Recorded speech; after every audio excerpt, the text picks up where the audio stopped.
Hi, welcome back. So during this video, what we're going to do is we're going to set up a brand new trip, right? So right now, what we're doing, where I'm in the main dashboard. So I'm going to go to more. One of the cool features that I added was the ability to have archive trips, and I'll talk about this a little bit later on in another video. But you can have multiple trips in here. That way, if you want, you can go back in, you can review what you spent on your last trip and compare it to your new trip, right? So what we're going to do is we're going to set up a brand new trip. So go to create trip. So let's call this, what do we want to call it? Let's say test. No, let's give it a real name. Smith Family Vacation.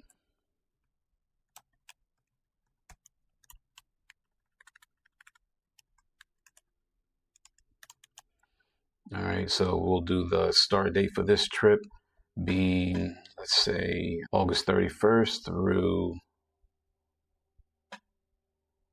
September 6th for a good week. All right, travelers, let's do for a family of 4. And then the resort that we're going to do, let's do one of my favorite resorts, Caribbean Beach. Right. So one of the other things that you can do within the system is you can incorporate split stays, right? So if you do a split stay, which is when you're staying at one resort for half of your trip and you're staying at another resort, you can add that in here too, right? So you can add your second resort and then the date that you plan on switching. For this example, we're not going to do a split stay. We're just going to do a regular 7-day vacation. I do have an add-on for Disney Cruise. This is a feature that I haven't really started building out yet, but let's just say you were going to do a more of a land and sea vacation where you're going to be at a resort in the parks for 4 days, and then you're going to be doing a cruise for 4 days. You can select this feature, and then you can still plan your trip like you originally were going to do, but still hold off on the cruise part. Like I said, I haven't built in that functionality yet. Okay, so let's move this over here, and then we're going to continue with the family setup.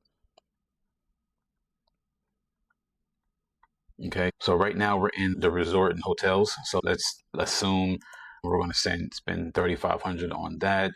Part tickets are going to be $2,500. Airfare, again, this is all estimate. You can go back in and modify it later on. Dining, say $1,500. Me and my family, we love to eat while we're out there. We hold no bars when it comes to that. Lightning lanes, this is always an estimate. Not until you really get into the system will you really know how much you're actually really going to spend. Let's say $250. If you're going to eat around the world at the World Showcase in Epcot, you're definitely going to spend a lot of money there, right? Let's say $250 on merchandise. If your kids are anything like mine, every single day they want a new toy, and we're going to do $150 for transportation. We typically use Orlando Magic Vacations. Is that what it's called? I can't remember what it's called. So right now, so what we have is the total budget right now for our trip being $99,950. So that was setting up the initial budget. So now what we can do is we can set up our family. All right. So here is more of I have another page called Family HQ where you can manage everything associated with your family. You can add notes, right? That again, this is going to be that's going to be a whole nother video because you can do a lot within that page. You can add notes, you can add checklists, you can add packing lists, add grocery lists for you and your family to manage.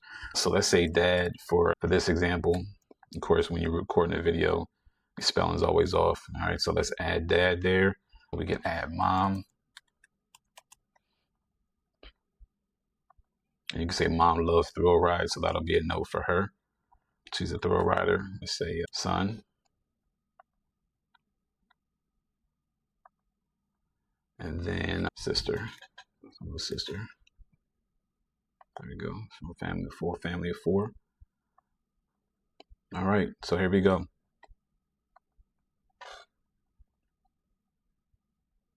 All right, so here we are, right? So we're setting up our family vacation, okay? So we're going to be at the resort that we specified. So we can start planning our vacation, all right? All right, so from here, let's go ahead and set up our first day, right? So what are we getting? We get in on the 31st. So typically me and my family, when we get in, our first day is a resort day because we're not going to the parks that first day. Some people get up and go right to the parks. That's not how we do. We want to get in, get unpacked, have a nice dinner, maybe even go to the pool. That'd be nice. What we're going to do in here, we're going to say we're just going to have a resort day today. Oh, but you can also, for your first day in the parks, Now, as of 2025, you can go to the water park, right? So we're going to say we're going to go to Blizzard Beach, which is exactly what we did during our last trip. We're going to take the bus going over there. You can set the Skyliner up, the monorail. So we're going to take the bus there. And we're just going to do dinner, right? Let's just do dinner, right? So we know, let's say if we're going to Caribbean Beach, we might want to eat dinner at Sebastian's. I don't judge me. I probably got that wrong. I probably butchered that. So we're going to go to Sebastian's. All right. That's in CBR. And we're going to estimate the cost total, right? So we don't really know how much it's going to cost, but so it's going to be a table service. So what I did, because we don't know that, I added a button here so we can click on this button and then go directly to my Disney experience. Type in Sebastian's, where's Sebastian's Bistro? And then we can look at the menu. And then we can estimate how much that's going to cost. All right. So for this example, you've seen this already, but so for this example, let's just say a family of 4 is going to cost around, I don't know, $180, including tip, right? So let's say $180. So again, so for each day, you can set up to where the date, whatever park you're going to be in, what you think you're going to do for breakfast, what you think you might do for lunch, and what you think you might do for dinner. Add all that up. All right, then you can even add the shows that you think you might want to do. So what's in your calendar? So as you can see right here, the dining total right now is $180. Let's save this plan.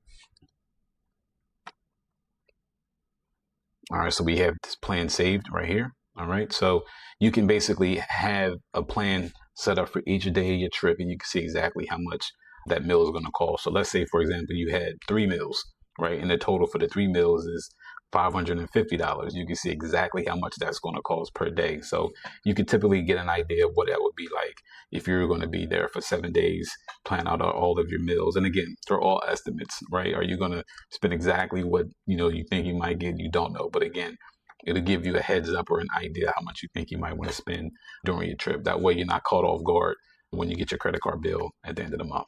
All right, so that's it for the daily planner. During the next video, we'll touch on the lightning lane strategy, right? That's a really big one. Or we could do, no, let's do the dining, right? Let's do the advanced dining reservation plan. All right, so that'll be the next video.